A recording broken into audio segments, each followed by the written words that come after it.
Buenos días a todos. Bienvenidos a nuestro webinar Gestión de crisis, cómo gestionar salud, seguridad y ambiente en momentos de crisis, organizado por el Instituto de Energía de las Américas en la Universidad de Oklahoma.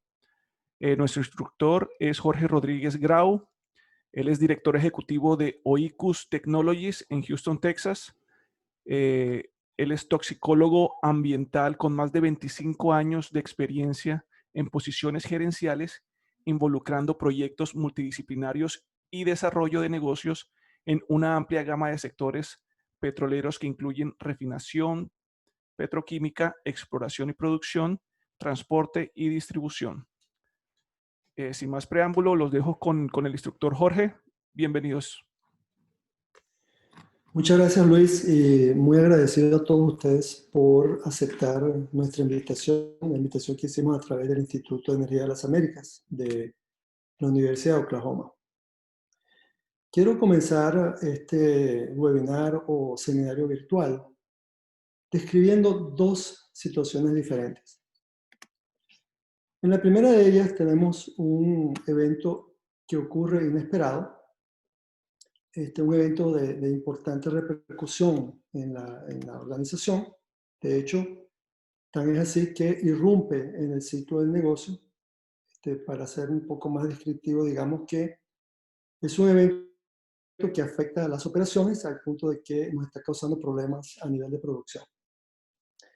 No solamente eso, sino que el evento ocurre de una manera tal que nos toma de sorpresa, no estamos preparados para lo que está sucediendo y eventualmente pues nos damos cuenta que estamos en medio de una crisis.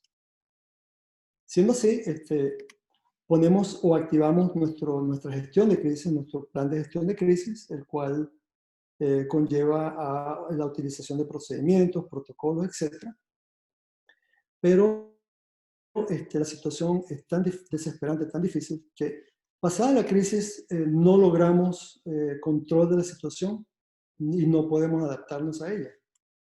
En consecuencia de haber tenido un negocio interrumpido de una u otra forma, pues llegamos al punto de una total inactivación del mismo, lo cual nos lleva pues al fin del negocio, a la quiebra. ¿Okay? Y así quedamos nosotros, quedamos con las manos en la cabeza viendo el libro de deudas sin más que hacer. Ustedes dirán que si yo hubiese comentado descrito esta misma situación hace unos 8 meses atrás, 7 meses atrás, ustedes dirían que, bueno, sí, obviamente esto es algo que ocurre, que acontece, pero parece como medio exagerado. Sin embargo, al ver lo que ha estado aconteciendo en los últimos meses con el COVID, o mejor dicho, desde la crisis del COVID, resulta que esto que acabo de describir está ocurriendo. La crisis no ha terminado, todavía está en pleno desarrollo. Y esto está actualmente ocurriendo y ya ha ocurrido en varias empresas. Entonces, bueno, vamos a pasar ahora a comentar un segundo escenario. Imaginemos también que ese mismo evento inesperado ocurre y de que igualmente produce esas interrupciones o disrupciones en el ciclo del negocio, en la operación, etcétera, causando esa enorme cantidad de problemas en la fabricación. Pero resulta que a diferencia de lo anterior, resulta que estamos preparados, hemos anticipado que algo así podría ocurrir. En nuestro aprendizaje organizacional habíamos contemplado esta posibilidad e inclusive habíamos simulado de que algo de esta magnitud podía acontecer. Pese a que el incidente es aún todavía mucho más severo de lo que habíamos anticipado, estamos preparados. También es así que inmediatamente percibimos el comienzo de esta situación, aplicamos y activamos nuestro plan de gestión de crisis, repito, esos procedimientos, todos esos protocolos que tenemos que utilizar para lograr superar la situación. De tal manera que aceptamos que hay un problema, que hay una crisis y la enfrentamos al punto tal que al momento de concluir dicha crisis, pues la logramos superar, logramos adaptarnos a ella e inclusive logramos tener una fuerte dosis de aprendizaje. Y por supuesto, lo más importante, logramos restaurar el ciclo de negocio que se había interrumpido Y no solamente restauramos el ciclo del negocio, sino que además logramos salir fortalecidos de ella. Salimos fortalecidos porque, como estaba diciendo, pues tuvimos un fuerte aprendizaje y ese aprendizaje logramos incorporarlo dentro de ese esquema de gestión de crisis que nos ayudó a anticipar y a prepararnos para ella. También así que en la posibilidad de un acontecimiento de una crisis similar o inclusive peor, estamos enormemente fortalecidos. ¿Okay? Este segundo escenario, nuevamente, si lo hubiese planteado hace 7, 8 meses, podríamos decir, bueno, sí, hay empresas que operan de manera muy planificada y tal, y logran superar sus sucesivas crisis y tal. Pero nuevamente, en el ámbito de lo que hemos estado viendo durante toda esta crisis de COVID-19, resulta que esto casi que parece ciencia ficción. Pero créanlo o no, hay empresas que están llevando la crisis de COVID-19 y están logrando una adaptación y están logrando superar la cantidad de bloqueos y problemas que han tenido durante esta situación de crisis de COVID-19.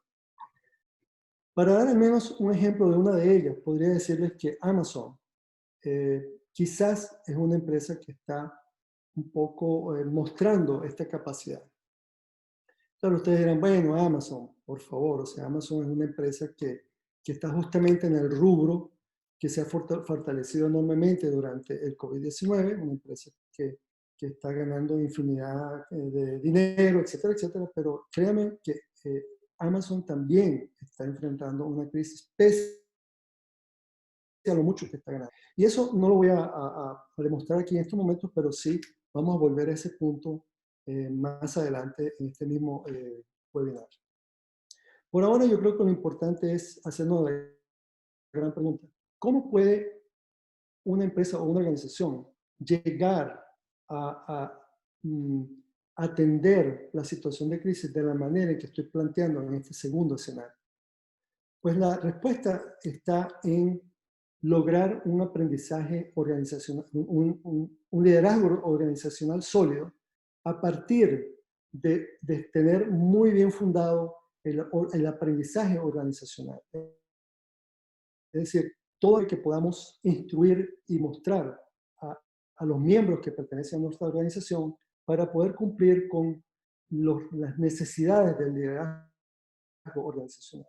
Y cuando hablo de liderazgo organizacional no me refiero a la capacidad del gran líder en la empresa, el CEO o el estrato de los gerentes a máximo nivel. Estamos hablando de la capacidad que tenemos de, a través de ese aprendizaje organizacional, de empoderar a todos los empleados para que en la medida de lo que hacen, en la medida de sus tareas, puedan también ejercer su propio liderazgo. Entonces, este seminario realmente, en el fondo, versa sobre estas cosas, sobre liderazgo organizacional y aprendizaje organizacional. Y entonces vamos a estar dando una rápida repasada a estos 4 módulos a lo largo de este seminario. Cada uno de estos módulos entramos en muchísimo más detalle en un curso que ya tenemos organizado y preparado para lanzar próximamente. Pero aquí por lo menos vamos a tratar de navegar un poco en cada uno de estos diferentes módulos que vamos a estar ofreciendo. El primero de los módulos se llama gestión de las emociones en momentos de crisis. ¿Okay? Y claro, cuando hablamos de gestión de las emociones, yo no estoy refiriéndome a tratar de resolver los problemas psicológicos específicos de nadie, ni mucho menos, sino estoy hablando de gestión de las emociones dentro de los equipos de trabajo que tenemos que estar liderando o que tenemos que estar gestionando o al pertenecemos. ¿Okay? De eso se trata. Entonces, gestionar emociones en ese sentido, en el sentido colectivo dentro de la empresa, significa el poder empoderar ese liderazgo organizacional de que estamos hablando. Pero si eso es así, creo que es muy importante entender también cuáles son las fundacionales del liderazgo, en qué se fundamenta un liderazgo organizacional bien concebido. La respuesta a esa pregunta podemos quizás encontrarla en las muchas cosas que han sido publicadas recientemente durante el COVID. Yo creo que ustedes han sido inundados, igual que yo, con recomendaciones de cómo liderar, de cómo debe ser hecho el liderazgo, etcétera, etcétera. Y esto que voy a mostrar son unos 3, 4 artículos que logré extraer de los muchos que me llegaron, de los muchos que estuve leyendo. Este artículo específicamente nos habla de los fundamentos del liderazgo. Nos está diciendo que esos fundamentos son la gestión del cambio, el alineamiento, la unificación de criterios, etcétera, etcétera. En otro artículo nos alerta de que pese a la crisis que estamos viviendo, los fundamentos del liderazgo no han cambiado, siguen siendo los mismos. Es decir, visión estratégica, involucrar a las personas, centrarse en resultados, etcétera, etcétera. Otro artículo es mucho más conciso y nos está diciendo de que para lograr tener un buen liderazgo requerimos dominar lo siguiente. Requerimos la humildad, el ser humildes, la comunicación, la confianza, la innovación y todo lo demás. En realidad, cuando leí todos estos artículos y muchos otros que recibí, puedo decirles que en absoluto estoy en contra de ninguna de esas recomendaciones. Yo creo que lo que cada uno de estos autores nos están indicando es absolutamente cierto. Mi crítica, sin embargo, es que ninguno de esos artículos realmente está tocando las bases fundacionales y fundamentos del liderazgo organizacional mismo. Y después de mucha búsqueda, me convencí de que el autor que se aproxima más y mejor a esa idea, a ese concepto, de cuál es el fundamento que sostiene el liderazgo, sin lugar a dudas, es el planteamiento de Daniel Goleman, ya un clásico, el libro clásico que tiene que ver con inteligencia emocional. Posiblemente ustedes han leído el libro y si no lo han hecho, han tomado cursos de inteligencia emocional o inclusive quizás han leído artículos que tratan sobre el tema. Creo que Goleman ha dado en el clavo cuando nos indica de que el éxito en la vida y el éxito en cualquier emprendimiento, incluyendo el éxito en el liderazgo organizacional, radica en estos aspectos que son sumamente y extremadamente ligados a nuestras necesidades emocionales, como lo son la autoconciencia, la autorregulación, la motivación, la empatía y la habilidad social, que son los 5 pilares que él discute en el libro con mucha profundidad. Es un clásico y entonces, siendo así, yo me sentí mucho más cómodo armando todo lo que es este seminario de curso, es muy fundamentado en lo que Goleman nos está diciendo. Sin embargo, me tomé el atrevimiento de englobar estas nociones en 2 grandes procesos. Y lo hice también fundamentado en otro gran autor que es Chris Argyris, quien fuera uno de los grandes en todo lo que tiene que ver con aprendizaje organizacional. Entonces, fundamentado en Argyris, me tenté a utilizar 2 grandes procesos que son el proceso empático y todos aquellos procesos que tienen que ver con nuestros modelos mentales. Si nos vamos nuevamente a Daniel Goleman, cuando hablamos de autoconciencia y autorregulación, claramente estos 2 aspectos están en eso que llamamos modelos mentales, es decir, en la forma en cómo vemos el mundo, en la forma en cómo interpretamos las cosas, como podemos visualizar inclusive a los demás. Cuando hablamos de motivación, la motivación en gran medida es una mezcla de los dos, una mezcla de poder entender a los demás, el poder ponernos en los zapatos de los demás, lo cual representa el proceso empático, el poder tratar de comprender la intencionalidad de nuestro interlocutor o interlocutores, y también es una mezcla de cómo vemos el mundo. En eso consiste el fundamento de nuestra motivación. Y la habilidad social en gran medida es realmente el proceso empático en sí mismo. Entonces el proceso empático y esos modelos mentales, esa es la forma de cómo vemos el mundo, se dan de la mano y al unísono es aquello que da fundamento a lo que conocemos como liderazgo. Entonces, esa forma de ver el mundo y ese proceso empático es lo que también nos permite tener una percepción de lo que estamos viendo, de lo que estamos escuchando, y de lo que estamos viviendo. Y está fundamentado en ambos casos tiene un componente genético importante, pero más importante aún es el componente cultural, o sea, lo que logramos aprender a lo largo de nuestra existencia. Es decir, nuestro lenguaje, nuestra historia de vida, nuestros valores, etcétera, son los que están alimentando a estos dos procesos que estoy describiendo aquí. Y el cómo percibimos el mundo tiene también que ver entonces con esos dos grandes procesos. Y aquí se me ocurrió utilizar este dibujo animado porque lo recibí también recientemente durante esta crisis de COVID, entre las tantas cosas que recibí en las redes sociales. A lo mejor ustedes también recibieron ese mismo dibujo animado. Me parece que es muy simpático porque vemos la representación de dos personas que están en las mismas circunstancias. Son prisioneros y cada uno de ellos está haciendo un dibujo de lo que percibe del mundo exterior, qué hay por fuera de la cárcel. El uno no es capaz de ir más allá de los barrotes, mientras que el otro está viendo el hermoso paisaje que se puede ver detrás de los barrotes, y ni siquiera los barrotes son tomados en cuenta por esa persona. Y eso es así, pues tenemos una percepción distinta porque somos diferentes. Cada persona se dice que es un mundo, y el significado de que cada persona sea un mundo es sencillamente porque nuestro modelo mental es distinto, vemos las cosas diferentes, y nuestra forma de entender a los demás, que está asociada al proceso empático, también es diferente. Y eso entonces se suma para poder dar como resultado la forma en cómo percibimos al mundo y todo lo que nos rodea. ¿Okay? Entonces, todo esto que estoy mostrando es muy teórico, sé que lo entienden perfectamente, pero la gran pregunta es que ¿cómo se aplica eso? O sea, ¿tiene toda esta teoría una aplicación?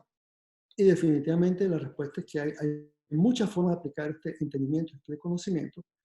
En el curso que vamos a dar, entramos en muchísimos detalles de cómo se puede aplicar esto, pero por lo menos aquí en este seminario voy a dar un ejemplo, uno de los muchos ejemplos que podemos dar en relación al tema.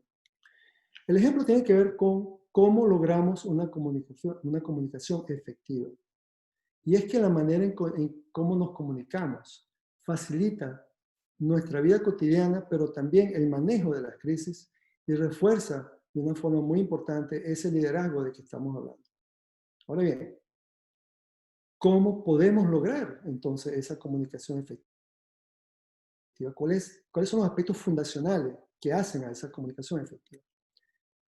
Basándome nuevamente en el trabajo muy enriquecedor y seminal de Chris Argyris, la comunicación efectiva se logra en la medida en que logremos construir nuestros diálogos de manera efectiva. Y la construcción de diálogo, es decir, la forma en cómo conversamos con nuestros interlocutores, también está influenciada tanto por la manera en que vemos el mundo, nuestros modelos mentales, como también en la manera en cómo logramos interpretar la intencionalidad de los demás. Entonces, dependiendo de estos dos grandes procesos, pues logramos tener una construcción de diálogo efectiva, o quizás no tanto. Es decir, la construcción de diálogo nos conduce a dos posibles resultados. Si nuestra intencionalidad es bien comprendida por nuestro interlocutor o los interlocutores, entonces evidentemente podríamos decir que hemos logrado comunicarnos de forma efectiva y exitosa. Pero como ustedes saben bien, lamentablemente eso no siempre sucede así. Y en gran medida nos ha pasado, y nos pasa casi que a diario, que nuestra intencionalidad, la intención de lo que queremos transmitir no es bien comprendida. Y cuando eso ocurre, en cuestión de microsegundos, comenzamos a tratar de hacer una revisión de qué es lo que pasó, por qué no fue bien comprendido, qué fue lo que aconteció. Y eso, en la teoría de Argyris, es lo que se conoce con el nombre de feedback reflexivo. El feedback reflexivo es todos esos esfuerzos que hacemos internamente para poder entender qué es lo que está pasando, por qué no nos estamos entendiendo bien. Y ese feedback reflexivo nos lleva a hacer una revisión muy fuerte de nuestro marco referencial. Y ahí interviene, una vez más, el proceso empático. ¿Qué es lo que comprendió esa persona que definitivamente no logro transmitir bien. Y es nuevamente el ponernos en el calzado de esa otra persona, de ese interlocutor. ¿Será que utilicé un tono de voz muy elevado? ¿Será que dije algo que le recordó una situación embarazosa o mala en el pasado? En fin, hay un montón de razones que tenemos que tratar de interpretar y de entender. Y inclusive es válido en esa revisión de marco referencial el conversar con la persona y hacer preguntas para poder entender qué es exactamente lo que está comprendiendo, lo que estoy diciendo. Pero eventualmente, toda esta revisión de marco referencial, ese feedback reflexivo, nos lleva, de hecho, a hacer una revisión de nuestro propio modelo mental. ¿En dónde estamos ubicados? Estamos ubicados en las oficinas, estamos ubicados en la casa, estamos simplemente en la calle haciendo algo. Y por supuesto, todo lo que dije anteriormente respecto a qué es lo que esa persona está interpretando de mí. Eventualmente, esa revisión del modelo mental nos debería conducir a una reconstrucción también del diálogo y, en el mejor de los casos, finalmente lograr enmendar lo que no ha ido bien, lograr que esa intencionalidad de lo que quiero decir se comprenda y eventualmente terminar en una comunicación efectiva y exitosa. Esto que estoy mostrando no es pura teoría, se puede aplicar y se debe aplicar y es algo que las empresas deben incluir en sus formatos de adiestramiento organizacional, porque necesariamente no podemos vivir dentro de las empresas a menos que nos comuniquemos. Ahora en momentos de pandemia las cosas se hacen hasta más difíciles porque no es lo mismo estar en las oficinas continuamente viendo, conversando con la persona y poder ser capaces de activar mejor ese proceso empático que tratar de hacerlo a distancia como ha estado ocurriendo en la mayoría de los casos con la necesidad de recluirnos en nuestros hogares. Entonces, este proceso empático es importante, estos procesos que estoy mencionando de que logran plasmar a la comunicación efectiva es muy práctico y tiene que ser definitivamente incorporado en el entrenamiento organizacional. Dicho esto, entonces, vamos ahora a también plantearnos lo siguiente. El líder, el liderazgo organizacional, si bien tiene que ser capaz de tener comunicación efectiva y todas esas cosas que hemos hablado, requiere de muchísimas otras herramientas para ejercer su función de liderazgo de una forma efectiva también. Y ese conjunto de herramientas, en mi visión al menos, tiene que estar contemplada en los sistemas de gestión que posee la empresa. El sistema de gestión de la empresa tiene que contemplar en su diseño todas aquellas herramientas que puedan ser disponibilizadas al liderazgo organizacional para poder cumplir sus funciones adecuadamente. Y eso es lo que realmente tocamos en el segundo de los módulos de este seminario y del curso que también vamos a dar, con muchísima más profundidad, por supuesto. Un sistema de gestión podría estar definido como la organización sistémica de los procesos gerenciales y operacionales, de tal manera que la interacción de sus elementos en conformidad con un ciclo de calidad conlleva a la inevitable mejora continua del sistema. Y fíjense que subrayé la palabra inevitable, porque si bien es cierto que la mejora continua es algo que también tiene que ser planificada, sí, y solo si el sistema de gestión está bien diseñado y si logramos una implementación robusta del mismo, resulta que la mejora continua en gran medida surge de manera prácticamente espontánea. Es decir, siempre y cuando podamos, como dije yo, lograr una implementación efectiva. Y una implementación efectiva significa cumplir con ese ciclo de calidad que está inserto en esta definición. Entonces, en la medida en que logremos un buen diseño y una buena implementación, la mejora continua es algo que, si bien debe estar planificada, en gran medida va a surgir de manera inevitable, de una forma casi que espontánea prácticamente. Ahora bien, siendo así, y como he estado hablando de diseño de sistema de gestión, la gran pregunta es, bueno, ¿cómo debemos diseñar un sistema de gestión que logre esto, que logre esa robustez y que logre posteriormente ser implementado adecuadamente? En esta lámina que estoy mostrando, trato de responder esa pregunta ¿ok? Y esta, por supuesto, es mi visión, no es la única manera de hacerlo, pero en mi visión, un sistema de gestión bien diseñado significa, en primera instancia, entender de que la base del sistema es la gestión del riesgo. La gestión del riesgo subyace, por sobre todas las cosas, dentro de, de la forma en que debe ejercerse el sistema de gestión. La gestión del riesgo es el corazón del sistema de gestión. Al igual que el corazón, nuestro corazón recibe sangre oxigenada de los pulmones y después la bombea para todas las células del cuerpo. En un sistema de gestión, la gestión del riesgo cumple funciones similares. Recibe todas las fallas detectadas a lo largo de la operatividad del sistema de gestión, las evalúa y luego bombea soluciones, bombea acciones correctivas a todos los confines del sistema de gestión para que ese sistema de gestión pueda seguir funcionando y, como dije antes, logre inclusive llegar a niveles de mejora continua. Entonces, la gestión del riesgo tiene que ser fuertemente considerada en ese diseño del sistema de gestión de que estamos hablando.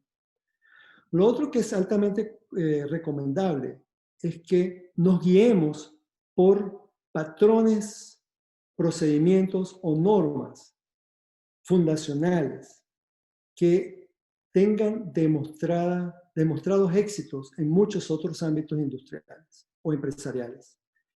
Y estoy seguro que coincidirán conmigo que las normas ISO realmente vienen siendo ese tipo de guía que comprobadamente ha estado apoyando y dando soporte a las empresas por muchísimos años. Entonces, es altamente recomendable guiarnos por normas preconcebidas, normas sólidas, para poder lograr ese diseño que estamos necesitando. Aquí cité apenas varias de estas normas ISO, la 9001, la 14001, 45, etcétera, pero hay muchísimas otras que pudiesen formar parte de nuestro diseño del sistema de gestión. De hecho, por ejemplo, la gestión del riesgo está contemplada en la ISO 31000. Pero otra cosa que es vital es lo siguiente. No debemos deslumbrarnos solamente con las normas y esas guías. Tenemos por sobre todas las cosas que entender que el diseño del sistema de gestión se hace para dar resultados o para poder coayudar a las necesidades de la empresa. No podemos olvidarnos que las necesidades de la empresa están por sobre todas las cosas, de manera que ese diseño, si bien tenemos que estar fundándolo en buena guía, tiene que estar adecuado a las necesidades que tenemos en la empresa. Y si lo logramos, las demás herramientas del sistema de gestión pueden ir siendo incorporadas de manera adecuada. También muestro en este diseño, en esta forma de diseñar el sistema de gestión, en este diagrama, dos columnas muy importantes de sostén. Por un lado tenemos lo que se conoce con el nombre de seguridad basada en comportamiento. Y por otro lado tenemos lo que conocemos con el nombre de gestión de seguridad de los procesos. Quizás mis colegas en la parte ambiental se sientan desdibujados de este diagrama y también aquellos que están en la parte de salud ocupacional, pero créanme que no es así. La seguridad basada en comportamiento es una base fundamental, preventiva, en el diseño de un sistema de gestión. Y cuando hablamos de comportamiento, se incluye muy fuertemente la necesidad de tomar prevenciones en el resguardo del medio ambiente y también tomar previsiones en lo que respecta al respeto a toda forma de vida. Del mismo modo, la gestión de la seguridad de los procesos, que es un poco más reactiva que esta otra columna, es decir, se produce para, sí, en cierto modo, para prevenir, pero tiene muchos elementos en sí mismo que se activan de forma reactiva cuando ya suceden cosas. La gestión de la seguridad de los procesos, aquellos que la conocen, saben que son sistemas de gestión en sí misma que existen dentro de los mismos, dentro de sus elementos, también elementos que protegen, que son de protección al medio ambiente y dan sostén a la salud ocupacional. Entonces, para efecto de diseñar un sistema de gestión robusto, es altamente recomendable tratar de echar una ojeada muy fuerte a este diagrama, porque creo yo, en mi opinión, de muchos años de experiencia en este tema, que encierra lo que podría ser un diseño de sistema de gestión bastante robusto. No es la única forma de hacerlo, pero es un diseño interesante. Vamos entonces a preguntarnos, ok, tenemos el diseño del sistema de gestión y ahora la pregunta es, ¿para qué queremos un sistema de gestión? Ya había dicho que definitivamente proporciona herramientas de liderazgo organizacional, pero ¿qué otras cosas hace? En mi visión, un sistema de gestión es un proveedor de servicios en todo momento. Y cuando hablo de proveer servicios, a los servicios a que me refiero, pues son los que están aquí listados. Y por supuesto, es apenas un corto listado de las muchas cosas que un sistema de gestión debe proveer en lo que es servicio, en lo que hace el servicio. También es así que un sistema de gestión debe proveernos, por ejemplo, con procedimientos, protocolos y formas de adiestramiento organizacional que permitan consolidar el liderazgo organizacional de la empresa. Asimismo, de igual manera, debe proveernos de procedimientos, protocolos, etcétera, que logren configurar adecuadamente lo que es la gestión del riesgo. Y así sucesivamente estas cosas que he listado. ¿Y a quién provee servicio del sistema de gestión? Definitivamente a todo el ciclo del negocio y en todo momento, bien sea que estemos en emergencia o no. Aquí estamos viendo de cómo en momentos de crisis el sistema de gestión debe estar proveyendo de servicios en todo y cada una de las fases que anteriormente cité de aquel escenario número 2 que les mostré. Inclusive debe proveer servicios en el momento cuando ya el ciclo del negocio está en su fase de rutina. Entonces, esta es la clave de qué es lo que tenemos que lograr que el sistema de gestión haga para nosotros. Si no logramos que ese sistema de gestión provea ese tipo de visión de proveer servicios, es muy factible, hay el peligro de que el sistema de gestión pase a ser un sistema de gestión engavetado, un sistema de gestión que se mantiene sobre el escritorio de la gerencia y de los participantes y de los empleados sin darle mayor uso más allá de que, bueno, si logramos diseñarlo y logramos, y aquí lo tenemos. Entonces, proveer servicios es algo que tiene que estar muy latente y muy permanente en los sistemas de gestión. Pero, como hemos hablado que los sistemas de gestión se fundan, sobre la base principal es la gestión del riesgo, consideré importante también abrir todo un módulo que tiene que ver con gestión de riesgo. Y esta gráfica que ustedes están viendo aquí, seguro que es elemental para muchos de ustedes, puesto que lo que nos está diciendo es la definición en sí misma de lo que es el riesgo. El riesgo no es más que el producto de la frecuencia con que un evento no deseado puede ocurrir y las consecuencias que pueden traer caso que ese evento de hecho ocurra. Y la manera en que podemos minimizar los riesgos puede ser a través de cualquiera de estos dos de sus componentes. O logramos establecer medidas preventivas que disminuyan la frecuencia de ocurrencia del evento, o también logramos establecer medidas de prevención que se conocen con el nombre de medidas de mitigación para evitar que si el evento ocurre, se magnifique. Es decir, que si tenemos un incendio en un cierto lugar de la planta, evitar que toda la planta se nos incendie. ¿Okay? Entonces, esta es la definición de riesgo. Sé que muchos de ustedes ya la conocen, si no todos. Y otro aspecto también que son conceptos bastante elementales, pero importantes comprender en todo esto, es la diferencia que hay entre peligro y riesgo. El peligro, digamos, es lo que subyace, aquello que está ahí una vez que comenzamos inclusive a concebir el proyecto mismo. Y por supuesto cuando estamos operando. Es lo que se encuentra latente, es algo de lo cual no podemos evitar huir si acaso, si es que la operación se va a cabo. Pero entonces viene siendo el origen del riesgo, ¿verdad?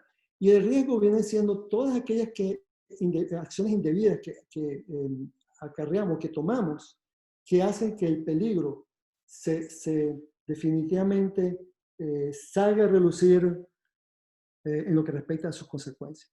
Déjenme dar un ejemplo para ser más ilustrativo. Imaginemos que tenemos un gasoducto que está enviando gas de un punto A a un punto B.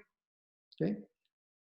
El gasoducto en sí, presurizado con gas, es el peligro. Es lo que está ahí ya latente. Y Si no hacemos las cosas bien, entonces vamos a tener como resultado una cantidad de riesgos enormes. Por ejemplo, si no damos un adecuado mantenimiento a ese gasoducto, pues podemos tener riesgos de corrosión, podemos tener riesgo de que el gasoducto explote, podemos tener riesgo de que el gasoducto se incendie, etcétera, etcétera. Entonces los riesgos son realmente producto de nuestras acciones y el peligro es lo que subyace, lo que siempre está latente, siempre y cuando tenemos la operación en marcha. ¿Okay? E inclusive a veces no teniendo en marcha también puede ocasionar peligros, como bien sabemos, ¿no? Entonces, la otra cosa que también es importante es este concepto que quizás habrán visto anteriormente, que es el concepto de ALARP. Ese concepto de ALARP aplica a entender cuál es el objetivo de la gestión del riesgo. Reducir el riesgo, gestionar el riesgo a un nivel puede lograrse, pero reducir el riesgo significa reducirlo tan bajo como razonablemente pueda aplicarse. Y eso es lo que se conoce con el nombre de ALARP, y esas siglas vienen del inglés, as low as reasonably practical. Voy a volver nuevamente al ejemplo del gasoducto para que nos podamos entender.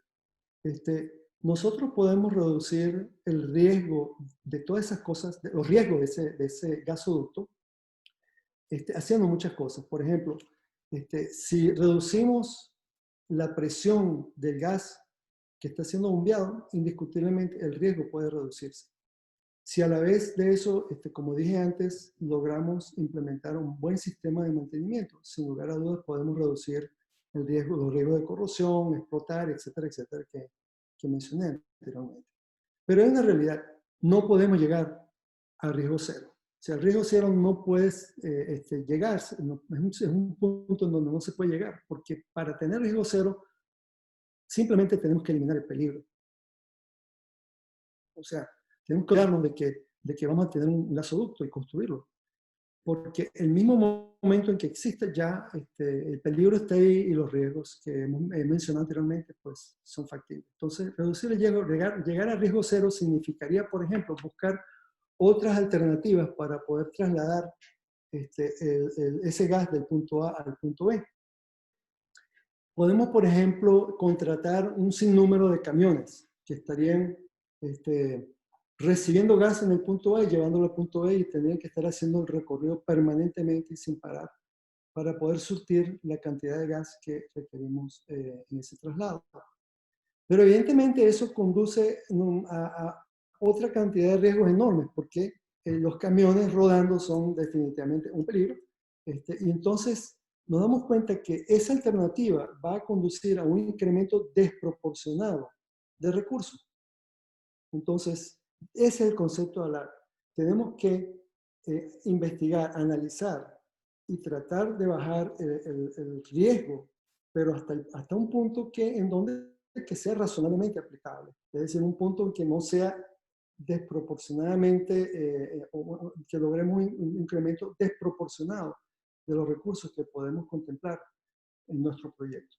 ¿Sí?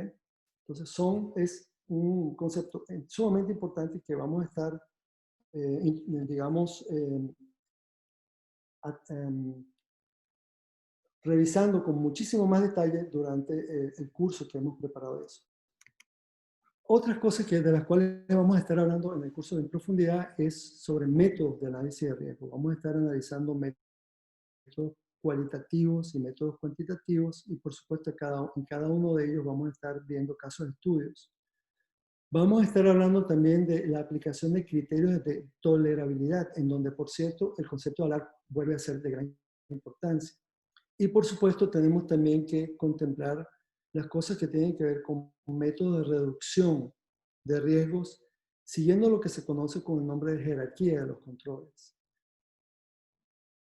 Finalmente, también vamos a estar conversando mucho y abordando mucho el tema de costos de la oportunidad en el gerenciamiento de riesgo. ¿Qué significa eso?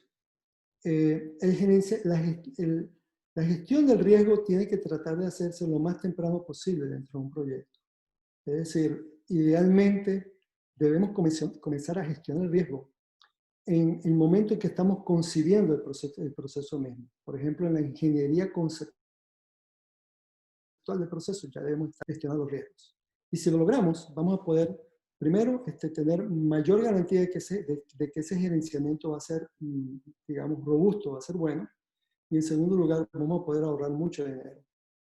Si esperamos a gestionar los riesgos ya cuando el proyecto está en plena operación, se puede hacer, pero va a significar un incremento en costos muy elevados y, por supuesto, el gerenciamiento en sí puede que no sea tan robusto como no necesitamos. Entonces, todo este conjunto de conceptos, este conjunto de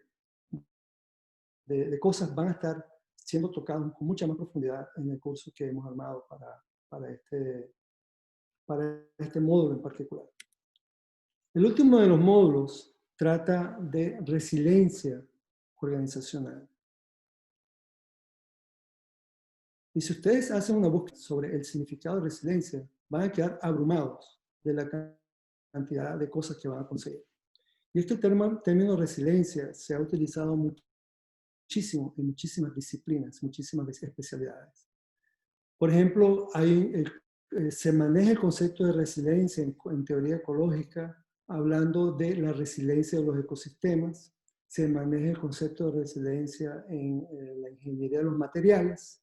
Se maneja el concepto de resiliencia inclusive en lo que es la especialidad de psicología, en términos de la capacidad que tiene una persona de pasar a través, de atravesar una crisis personal y salir de ella exitosamente e inclusive reforzada de la misma. En lo que a nosotros atañe, estamos hablando de resiliencia organizacional y el concepto que al menos a mí más me pareció interesante sobre lo que es resiliencia organizacional es la capacidad de una organización en anticipar amenazas potenciales, en enfrentar de manera efectiva a los eventos adversos y en adaptarse a las condiciones cambiantes. Fíjense ustedes que esto que estoy mostrando como concepto de resiliencia organizacional asemeja mucho a el segundo escenario que les mostré. Y de hecho, está basado en ese escenario. Yo no se los dije, pero ese segundo escenario realmente conforma lo que sería una empresa resiliente organizacionalmente. ¿Okay? Entonces, este ciclo que mostré, esta forma de actuación ante la crisis, es lo que conforma a una empresa resiliente organizacionalmente. Y les digo a ustedes que un ejemplo que al menos está lográndose ver a lo largo de esta crisis del COVID-19 es la empresa Amazon. Y por supuesto dirán, pero bueno, la empresa Amazon está ganando muchísimo dinero. ¿Cuál es la crisis? Pues sí, la empresa Amazon está también atravesando sus momentos de crisis. Estamos todavía, no hemos terminado en la crisis de COVID-19, pero Amazon está enrumbada a ser reconocida como una empresa que en gran medida está adecuándose a este modelo que estamos viendo aquí. Pero voy a tratar de mostrar lo que estoy diciendo. Esto que tenemos aquí habla de el costo por acción en la bolsa de Nueva York que ha tenido Amazon durante todo este año. Aquí tenemos el costo por acción en enero, el 3 de enero, de $1,874 por acción. Y hoy día estamos rimbombante, sobrepasando la cota de los $3,000. Y de hecho, Amazon ya tiene 3 semanas por encima del costo por acción de $3,000. Es decir, en lo que va de año, Amazon ha logrado un incremento de 80% o más en su costo por valor de acción. Es cierto también que en el momento en que COVID-19 se declara pandemia, el 12 de marzo, pues podemos ver que tuvieron una baja accionaria, llegando hasta unos $1,600 o así, pero en líneas generales, los resultados que estamos viendo aquí son exorbitantes, son realmente impresionantes. Entonces uno diría, bueno, pero ¿cuál es la crisis? Pues aquí voy a mostrarles a ustedes al menos 4 artículos que logré conseguir en línea que demuestran que ellos también estamos pasando por su crisis. Esto es apenas un muestrario de las muchas cosas que conseguí. Pero vean ustedes, el 17 de marzo, este artículo nos estaba diciendo que Amazon, el coronavirus estaba golpeando en el propio corazón de las operaciones de Amazon. Es decir, la cantidad de demanda era tan enorme que la maquinaria que ayuda a la distribución de los productos se vio afectada. Comenzaron a tener desperfectos.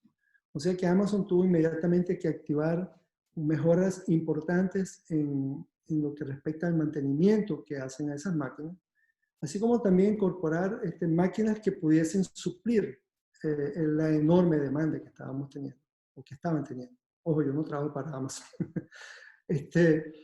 El 23 de abril, Amazon ya estaba dando una alerta a sus clientes, y ojo, me incluyo entre uno de ellos, yo hice solicitud de productos en esa fecha, y nos estaban alertando de que, ¿saben qué? Los deliveries, las entregas de estas encomiendas, lamentablemente pueden llegar a tardar hasta más de un mes, o hasta un mes. El 28 de abril, aquí tenemos este artículo que también habla de que Amazon ha estado teniendo problemas con sus empleados. Este artículo habla de que Amazon, Walmart y otras empresas parecidas del rubro han tenido crisis con sus empleados al punto de que han tenido amenazas de ir a una huelga sin precedentes. Sin embargo, si ustedes revisan todo lo que hay por ahí online respecto a esa huelga, entiendo que nunca se produjo. Es decir, que algo han estado haciendo estas empresas, Amazon, Walmart y las otras, que esa huelga a las cuales pudieron haber estado expuestas no se produjo. Y finalmente pongo este otro artículo del 21 de mayo, en donde hablaba de que los consumidores, los clientes como yo, estaban al máximo de su frustración en cuanto a el trabajo que estaba haciendo Amazon. Ahora bien, entonces creo yo que esto está demostrando que ellos también están atravesando su crisis, pero también están logrando en cada uno de los escollos, están logrando superarla. Y también así pues que no cabe duda de que este incremento en valor de acción también lo demuestra. ¿Y cómo lo han estado haciendo? Pues lo han estado haciendo porque tienen esa gestión de crisis bien establecida. Y ya desde el 28 de marzo ellos abrieron lo que llaman ellos en una página web, un blog de COVID-19 que abrieron. Ya en su parte diaria, el 28 de febrero, ya estaban haciendo, estaban ya indicando las mil cosas que han estado haciendo. Esto que tengo aquí también es un muestrario de las muchas cosas que se encuentran en ese blog. Pero algo que me llama poderosamente la atención es este anuncio que hacen ellos del 2 de abril, en donde estaban, perdón, del 16 de marzo, disculpen, en donde estaban haciendo alusión de que ya habían abierto un proceso de emplear a cerca de 100,000 personas más en sus operaciones para poder cubrir la demanda y, por supuesto, apoyar a esos empleados que estaban en condiciones a veces hasta de labores por encima de lo normal, ¿no? Entonces, esto que estoy mostrando da por lo menos un indicio, si bien es cierto, es obvio, una página de Amazon tiene que hablar bien de ellos mismos, me parece que da un buen indicio de que han estado realmente enfrentando una crisis, han tenido una crisis, tienen una crisis y la están enfrentando. Lo que voy a decir es especulación, pero creo yo que una vez que salgamos de la crisis del COVID-19, las escuelas de negocio de las principales universidades del mundo van a estar utilizando a Amazon como casos de estudios en lo que respecta a configurarse de acuerdo a ese esquema que antes mostré, de empresa que da aviso de estar alineándose a una resiliencia organizacional bien constituida. Quiero terminar este cuarto módulo, este repaso, este cuarto módulo, alertando de todo lo que les mostré, ese diagrama que constituía el escenario número 2 que les estoy mostrando, está fundamentado en un modelo de resiliencia que salió en la revista Business Research en enero del año 2000, de este año, 2020, que fue publicado por la investigadora organizacional Stephanie Dutchhen. Ella publicó este artículo que recomiendo altamente leer y, por cierto, está al alcance de cualquiera de ustedes, puesto que es online y de libre acceso. Y pueden ustedes darse cuenta, viendo el modelo que ella está proponiendo de liderazgo, de resiliencia organizacional, pueden darse cuenta que ese modelo tiene exactamente las tres grandes etapas por las cuales debe atravesar una empresa o atraviesa una empresa en enfrentamiento de crisis y lo que se conoce pues una organización resiliente, ¿no? Lo que me gustó de este modelo, porque créanme que hice una revisión muy exhaustiva, lo que me gustó mucho de este modelo es la simplicidad. De una forma sencilla, pues nos da muchas luces sobre en qué consiste esa resiliencia organizacional de que estamos hablando. Las muchas otras cosas que conseguí son muy buenas, son realmente dignas de revisar, de también revisar, hacer su revisión, pero me parece muchas de ellas enormemente complicadas y este modelo que esta doctora nos propone me parece extraordinario y fue por eso que lo utilicé para modelar en el esquema que les mostré relativo a el escenario número 2. Entonces, eso ha sido pues lo que quería mostrarles en este seminario virtual. Aquí tienen los 4 módulos y tienen un poco más de detalles sobre el contenido de cada uno de ellos, en donde por supuesto ya les dije que vamos a entrar en muchísimo detalle en este curso que hemos organizado. Pero dicho eso, quiero pasar la palabra a mi colega Luis Vergara para que entremos en lo que podría ser la fase de preguntas y respuestas. Muchas gracias, Luis. Adelante. Y gracias a todos ustedes por escucharme. Bueno, Jorge, muchas gracias por esa gran presentación. Creo que tenemos tiempo para unas preguntas aquí que nos compartieron, entonces voy a iniciar de una vez con la primera. La primera pregunta sería, en relación a la comunicación, ¿cómo debe manejarse la comunicación en una organización multicultural, multigeneracional y en la actual era 4.0 para alienar a los trabajadores con una percepción estándar del riesgo y cómo influyen aquí los sistemas de gestión? Sí, pregunta, por supuesto, excelente y muy completa, ¿no? Pero me voy nuevamente y voy a tratar de ser muy consistente en lo que voy a decir, en dar la respuesta, y es de que todo depende y es fundamental el aprendizaje organizacional. La empresa tiene que planificar ese aprendizaje organizacional. Y cuando digo planificar, yo no quiero decir simplemente hacer una matriz de entrenamiento que tenemos que cumplir cada departamento y tal. Estoy hablando de que el liderazgo de la empresa tiene que sentarse y entender que los aspectos comunicacionales son lo más crítico dentro de una empresa, número 1. Número 2, tiene que entender que no solamente es lo más crítico, sino que además es algo que puede ser objeto de adiestramiento. Si bien es cierto que cuando entrevistamos a alguien para un empleo, tratamos de ver cómo habla, cómo responde a las preguntas, etcétera, etcétera.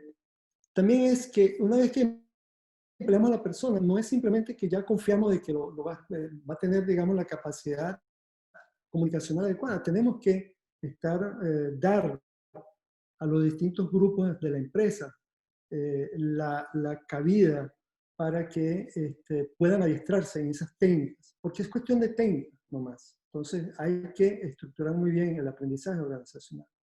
Y cuando hablamos de organizaciones multiculturales, con distintos grupos etarios, etcétera, etcétera, por cierto, trabajé por muchos años, toda mi vida prácticamente en ese tipo de organización, pues lo que tenemos que lograr hacer es que dentro de ese aprendizaje organizacional, garantizar que existan los espacios para cada uno de esos grupos etarios. Obviamente aquellos que tienen más experiencia, vamos a decirlo así, disculpen la palabra, los más viejos, yo me incluyo entre ellos, de la organización, pues tenemos que darle el espacio que compete a lo que sería la tutoría, a lo que sería ser, digamos, voceros y ser los principales participantes de ese aprendizaje organizacional. Aprendizaje organizacional no significa contratar 500 empresas para que nos adiestren. Significa también involucrar a todos y cada una de las personas que están en la organización. Y sin duda, aquellos que tienen más experiencia, debemos localizarlos como aquellos que pudiesen ser los tutores de ese aprendizaje organizacional. Y aquellos que son totalmente nuevos, pero que resulta que tienen enorme experiencia en lo que respecta a todo lo nuevo, todo lo que es la tecnología, etcétera, etcétera. Pues hay también que darle su espacio, hay que dejarlos que se luzcan enseñando a aquellos que menos sabemos de eso, lo que ellos saben. Y al final de su pregunta también incluyó lo que tiene que ver con sistemas de gestión, porque todo esto que estoy hablando tiene que ser estructurado, tiene que ser planificado y tiene que estar inmerso en nuestro sistema de gestión. Yo les dije que el aprendizaje organizacional tiene que estar planificado y debe formar parte de ese sistema de gestión. Pero recuerden que entonces que aprendizaje organizacional no significa tener 500.000 cursos para dar. Significa el saber estructurar adecuadamente a nuestra organización, a nuestros equipos de trabajo para que pueda haber un aprendizaje continuo y permanente en torno a lo que, a la operatividad, incluyendo, muy importante, esa forma de comunicarnos. ¿Okay? Entonces, eso es lo que yo puedo brevemente comentar sobre su pregunta. Bueno, Jorge, muchas gracias. Aquí tenemos otra pregunta que es, ¿el sistema de gestión integrado es un sistema independiente que toma elementos de otros sistemas o es la suma de otros sistemas de gestión específicos?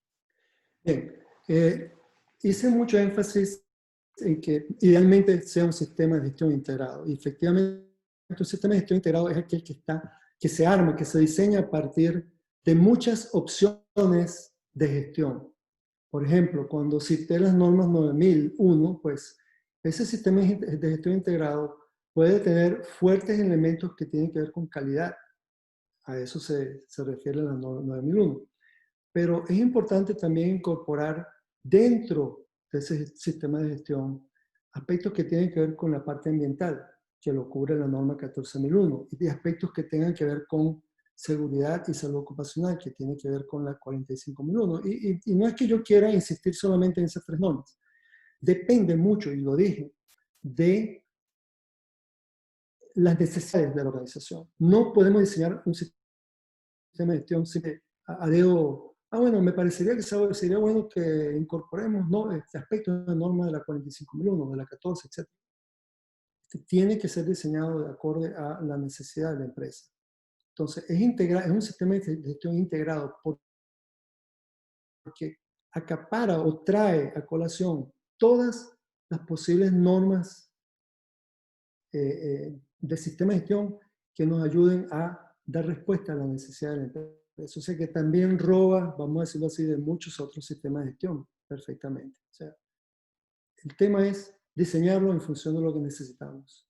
Y en función de lo que necesitamos, podemos conseguir soluciones en las muchas normas que hay por ahí publicadas. Porque si a normas eso se refiere, les digo, hay muchísimas más de las que yo conozco, hasta el número, ¿no?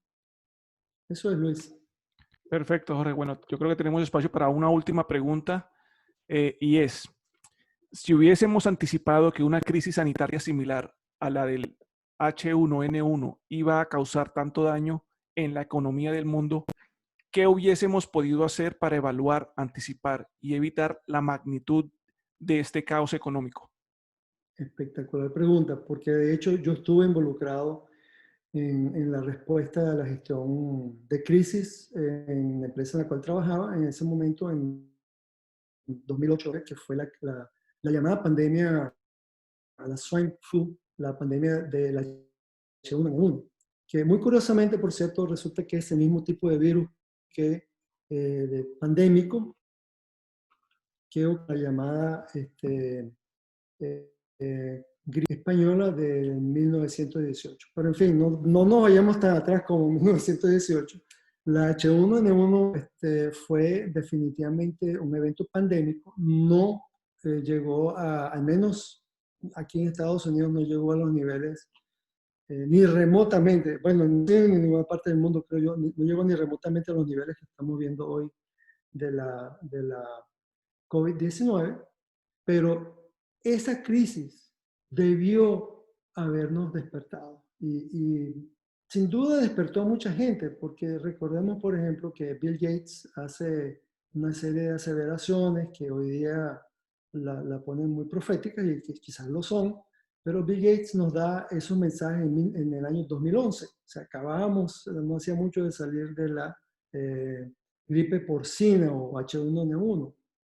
Yo creo que nos perdimos una gran oportunidad de aprender mucho más y de tener todas esas cosas y aplicarlas ahora en el COVID-19. No sé, me parece que las empresas en general han estado haciendo un buen trabajo durante toda esta crisis en general, pero me parece, sí, estoy de acuerdo con que pudimos habernos preparado enormemente mejor, porque el H1N1 debió habernos dado una alerta de que este tipo de cosas se venían nuevamente. ¿Sí?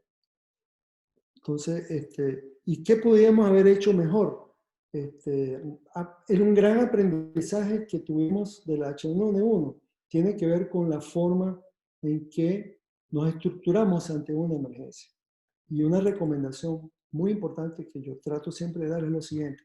Si bien una crisis no es una emergencia como tal, porque una crisis pudiese ser vista algo así como una larga emergencia, una emergencia en donde ni siquiera vemos el fin de la emergencia. Generalmente las emergencias tienen un fin y uno puede visualizar el fin de las mismas. La emergencia termina, por ejemplo, cuando logramos sofocar el descontrol de pozo, ¿verdad? Por supuesto, una vez sofocado el descontrol de pozo, pues hay que hacer un montón de cosas para volver a la normalidad. Pero la crisis, las emergencias tienen un fin, un comienzo y un fin. Las crisis a veces no se les ve el fin, como por ejemplo todos estamos angustiados por verle un fin al COVID-19 y no lo vemos. Pero una cosa importante es lo siguiente, cuando tenemos una emergencia, tenemos un plan de emergencia. Y ante un plan de emergencia nos tenemos que estructurar y funcionar de acuerdo a ese plan. Yo aprendí muy fuertemente durante la H1N1 que conformarse de acuerdo a lo que constituye el sistema ICS, o sea, de comando de incidente, tiene una enorme ventaja. El sistema de comando de incidente llamado Incident Command System, de las siglas en inglés, nos ayudan a estructurarnos y funcionar de una manera muy acorde, por supuesto, con la emergencia, pero resulta que también puede ser aplicado en momentos de crisis. Y entre la cantidad digamos, aspectos que creo yo son beneficiosos en hacerlo así. Estamos en medio de la crisis e imagínense que en medio de la crisis ocurre una emergencia, ¿no? Y entonces, cuando ocurre una emergencia, entonces cuando nos vamos a estructurar. Y en medio de la crisis es realmente caótico, puede ser realmente caótico. Si ya nos estructuramos cual si estuviésemos enfrentando una emergencia durante la crisis, estaríamos muchísimo mejor preparados para que en el momento en que ocurra una emergencia dentro de la situación de crisis podamos actuar de manera mucho más consistente y mucho más arrolladora, mucho más fuerte, mucho más sólida. Esa pues es una de las tantas cosas que se me ocurren. Tenemos que haber aprendido la H1N1 y debíamos haber aplicado y debemos estar aplicando, por cierto, en este COVID-19. Luis, te dejo nuevamente el micrófono. Bueno, Jorge, yo creo que esas son las preguntas. Ya creo que estamos a tiempo de finalizar. Muchas gracias a todos los participantes por haberse registrado a nuestro webinar. Espero lo hayan disfrutado, que haya sido de mucha ayuda. Los invito a seguir conectados a nuestras redes sociales, a nuestro LinkedIn, donde estaremos compartiendo más información acerca de próximos webinars y cursos que estaremos dictando. Jorge, no siendo más, pues nada, te dejo la palabra para que te despidas. Bueno, muy agradecido nuevamente por haber aceptado nuestra invitación, agradecido por la paciencia en escucharme y enormemente abierto a que puedan enviarme si gustan preguntas o cosas que quisieran saber sobre todos estos temas. Estoy muy abierto a recibirlas. No sé, Luis, si es factible enviar pues la conexión de correo electrónico, lo que sea, pero estoy abierto más allá de lo que hemos vivido, compartido hoy, estoy abierto a apoyarlos en lo que ustedes puedan necesitar. ¿Ok? Entonces, muchas gracias y también otra cosa, espero realmente pueda tener el honor de compartir con ustedes en ese curso que hemos estado haciendo, hemos estado anunciando en este seminario virtual. Muy agradecido.